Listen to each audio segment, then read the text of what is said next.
The Three Musketeers by Alexandre Dumas. Chapter 30. D'Artagnan and the Englishman. D'Artagnan followed Milady without being perceived by her. He saw her get into her carriage and heard her order the coachman to drive to Saint-Germain.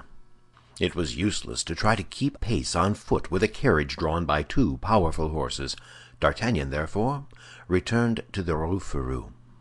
In the Rue de Seine he met Planchet, who had stopped before the house of a pastry cook, and was contemplating with ecstasy a cake of the most appetizing appearance. He ordered him to go and saddle two horses in Monsieur de Tréville's stables, one for himself, D'Artagnan, and one for Planchet, and bring them to Athos's place. Once for all, Tréville had placed his stable at D'Artagnan's service. Planchet proceeded toward the Rue du Colombier, and D'Artagnan toward the Rue Férou. Athos was at home, emptying sadly a bottle of the famous Spanish wine he had brought back with him from his journey into Picardy. He made a sign for Grimaud to bring a glass for D'Artagnan, and Grimaud obeyed as usual. D'Artagnan related to Athos all that had passed at the church between Porthos and the procurator's wife, and how their comrade was probably by that time in a fair way to be equipped. "As for me," replied Athos in his recital, "I am quite at my ease. It will not be women that will defray the expense of my outfit." "Handsome, well-bred, noble lord as you are, my dear Athos, neither princesses nor queens would be secure from your amorous solicitations." "How young this D'Artagnan is," said Athos, shrugging his shoulders, and he made a sign to Grimaud to bring another bottle. At that moment Planchet put his head modestly in at the half-open door, and told his master that the horses were ready. "What horses?" asked Athos. "Two horses that Monsieur de Tréville lends me at my pleasure, and with which I am now going to take a ride to Saint-Germain." "Well, and what are you going to do at Saint-Germain, then?" demanded Athos. Then D'Artagnan described the meeting which he had at the church, and how he had found that lady who, with the seigneur in the black cloak, and with the scar near his temple, filled his mind constantly. "That is to say, you are in love with this lady as you were with Madame Bonacieux," said Athos, shrugging his shoulders contemptuously, as if he pitied human weakness. "I? Not at all," said D'Artagnan. "I am only curious to unravel the mystery to which she is attached. I do not know why, but I imagine that this woman, wholly unknown to me as she is, and wholly unknown to her as I am, has an influence over my life." "Well, perhaps you are right," said Athos.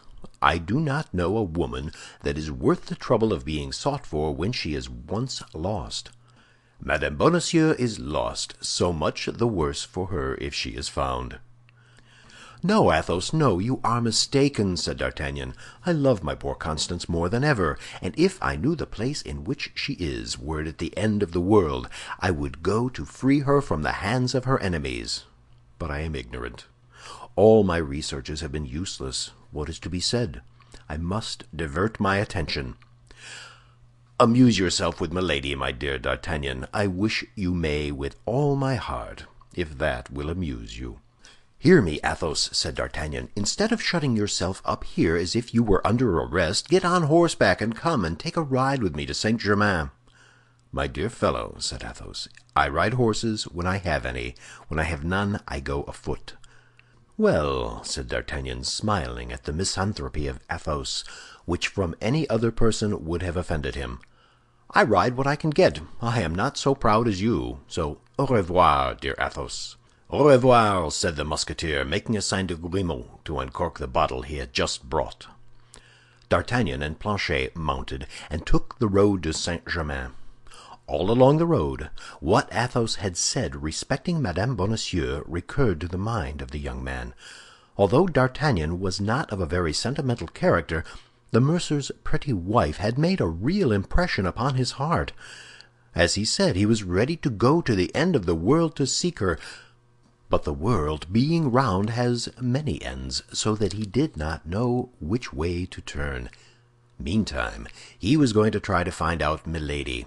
Milady had spoken to the man in the black cloak, therefore she knew him. Now, in the opinion of D'Artagnan, it was certainly the man in the black cloak who had carried off Madame Bonacieux the second time, as he had carried her off the first.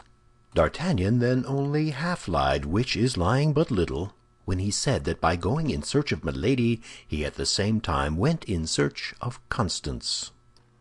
Thinking of all this, and from time to time giving a touch of the spur to his horse, D'Artagnan completed his short journey and arrived at Saint-Germain. He had just passed by the pavilion in which, 10 years later, Louis XIV was born. He rode up a very quiet street, looking to the right and left to see if he could catch any vestige of his beautiful Englishwoman, when from the ground floor of a pretty house, which, according to the fashion of the time, had no window toward the street, he saw a face peep out, with which he thought he was acquainted. This person walked along the terrace, which was ornamented with flowers. Planchet recognized him first. "Eh, monsieur," said he, addressing D'Artagnan, "don't you remember that face which is blinking yonder?" "No," said D'Artagnan, "and yet I am certain it is not the first time I have seen that visage." "Parbleu, I believe it is not," said Planchet. "Why, it is poor Lubin, the lackey of the Comte de Wardes. He whom you took such good care of a month ago at Calais, on the road to the governor's country house." "So it is," said D'Artagnan. "I know him now. Do you think he would recollect you?" "My faith, monsieur, he was in such trouble that I doubt if he can have retained a very clear recollection of me." "Well, go and talk with the boy," said D'Artagnan, "and make out, if you can, from his conversation whether his master is dead." Planchet dismounted and went straight up to Lubin, who did not at all remember him, and the two lackeys began to chat with the best understanding possible, while D'Artagnan turned the two horses into a lane, went round the house, and came back to watch the conference from behind a hedge of filberts. At the end of an instant's observation, he heard the noise of a vehicle, and saw Milady's carriage stop opposite to him. He could not be mistaken. Milady was in it. D'Artagnan leaned upon the neck of his horse in order that he might see without being seen. Milady put her charming blonde head out at the window and gave her orders to her maid.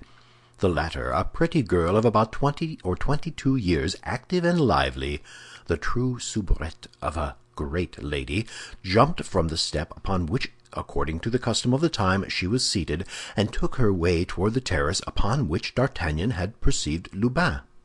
D'Artagnan followed the soubrette with his eyes, and saw her go toward the terrace, but it happened that someone in the house called Lubin, so that Planchet remained alone, looking in all directions for the road where D'Artagnan had disappeared. The maid approached Planchet, whom she took for Lubin, and holding out a little billet to him, said, "For your master." "For my master?" replied Planchet, astonished. "Yes, and important. Take it quickly." Thereupon she ran toward the carriage, which had turned round toward the way it came, jumped upon the step, and the carriage drove off. Planchet turned and returned the billet. Then, accustomed to passive obedience, he jumped down from the terrace, ran toward the lane, and at the end of 20 paces met D'Artagnan, who, having seen all, was coming to him. "For you, monsieur," said Planchet, presenting the billet to the young man. "For me?" said D'Artagnan. "Are you sure of that?" "Pardieu, monsieur, I can't be more sure. The soubrette said, 'For your master.' I have no other master but you, so—" "A pretty little lass, my faith, is that soubrette." D'Artagnan opened the letter and read these words: "A person who takes more interest in you than she is willing to confess wishes to know on what day it will suit you to walk in the forest. Tomorrow, at the Hotel Field of the Cloth of Gold, a lackey in black and red will wait for your reply." "Oh," said D'Artagnan, "this is rather warm. It appears that Milady and I are anxious about the health of the same person. Well, Planchet, how is the good Monsieur de Wardes? He is not dead, then?" "No, monsieur, he is as well as a man can be, with 4 sword wounds in his body. For you, without question, inflicted 4 upon the dear gentleman, and he is still very weak, having lost almost all his blood. As I said, monsieur, Lubin did not know me, and told me our adventure from one end to the other." "Well done, Planchet. You are the king of lackeys. Now jump onto your horse, and let us overtake the carriage." This did not take long. At the end of 5 minutes they perceived the carriage drawn up by the roadside. A cavalier, richly dressed, was close to the door. The conversation between Milady and the cavalier was so animated that D'Artagnan stopped on the other side of the carriage without anyone but the pretty soubrette perceiving his presence. The conversation took place in English, a language which D'Artagnan could not understand, but by the accent the young man plainly saw that the beautiful Englishwoman was in a great rage. She terminated it by an action which left no doubt as to the nature of this conversation. This was a blow with her fan applied with such force that the little feminine weapon flew into 1,000 pieces. The cavalier laughed aloud, which appeared to exasperate Milady still more. D'Artagnan thought this was the moment to interfere. He approached the other door, and taking off his hat respectfully, said, "Madame, will you permit me to offer you my services? It appears to me that this cavalier has made you very angry. Speak one word, madame, and I take upon myself to punish him for his want of courtesy."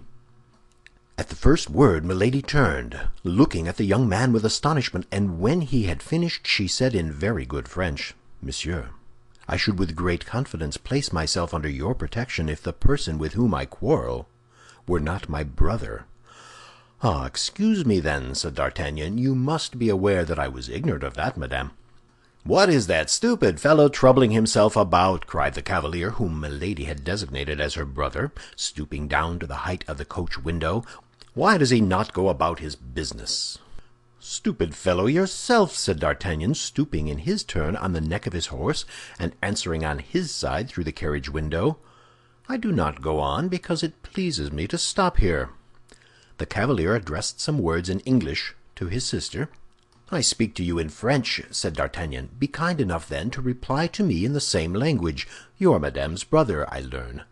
"Be it so, but fortunately you are not mine." It might be thought that Milady, timid as women are in general, would have interposed in this commencement of mutual provocations in order to prevent the quarrel from going too far. But on the contrary, she threw herself back in her carriage and called out coolly to the coachman, "Go on, home." The pretty soubrette cast an anxious glance at D'Artagnan, whose good looks seemed to have made an impression on her.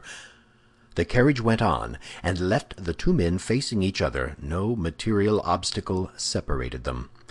The cavalier made a movement as if to follow the carriage, but D'Artagnan, whose anger, already excited, was much increased by recognizing in him the Englishman of Amiens, who had won his horse and had been very near winning his diamond of Athos, caught at his bridle and stopped him. "Well, monsieur," said he, "you appear to be more stupid than I am, for you forget there is a little quarrel to arrange between us two." "Ah," said the Englishman, "is it you, my master? It seems you must always be playing some game or other." "Yes, and that reminds me that I have a revenge to take. We will see, my dear monsieur, if you can handle a sword as skillfully as you can a dice box." "You see plainly that I have no sword," said the Englishman. "Do you wish to play the braggart with an unarmed man?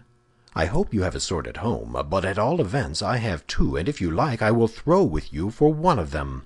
"Needless," said the Englishman. "I am well furnished with such playthings." "Very well, my worthy gentleman," replied D'Artagnan. "Pick out the longest and come and show it to me this evening." "Where, if you please?" "Behind the Luxembourg. That's a charming spot for such amusements as the one I propose to you." "That will do, I will be there." "Your hour?" "6 o'clock." "Apropos, you probably have one or two friends?" "I have 3 who would be honored by joining in the sport with me." "3? Marvelous! That falls out oddly. 3 is just my number." "Now then, who are you?" asked the Englishman. "I am Monsieur d'Artagnan, a Gascon gentleman, serving in the King's Musketeers. And you?" "I am Lord de Winter, Baron Sheffield." "Well, then, I am your servant, Monsieur Baron," said D'Artagnan, "though you have names rather difficult to recollect." And touching his horse with the spur, he cantered back to Paris. As he was accustomed to do in all cases of any consequence, D'Artagnan went straight to the residence of Athos. He found Athos reclining upon a large sofa, where he was waiting, as he said, for his outfit to come and find him. He related to Athos all that had passed, except the letter to Monsieur de Wardes. Athos was delighted to find he was going to fight an Englishman. We might say that was his dream. They immediately sent their lackeys for Porthos and Aramis, and on their arrival made them acquainted with the situation. Porthos drew his sword from the scabbard and made passes at the wall, springing back from time to time and making contortions like a dancer. Aramis, who was constantly at work at his poem, shut himself up in Athos's closet and begged not to be disturbed before the moment of drawing swords. Athos, by signs, desired Grimaud to bring another bottle of wine. D'Artagnan employed himself in arranging a little plan, of which we shall hereafter see the execution, and which promised him some agreeable adventure, as might be seen by the smiles which from time to time passed over his countenance, whose thoughtfulness they animated. End of chapter 30.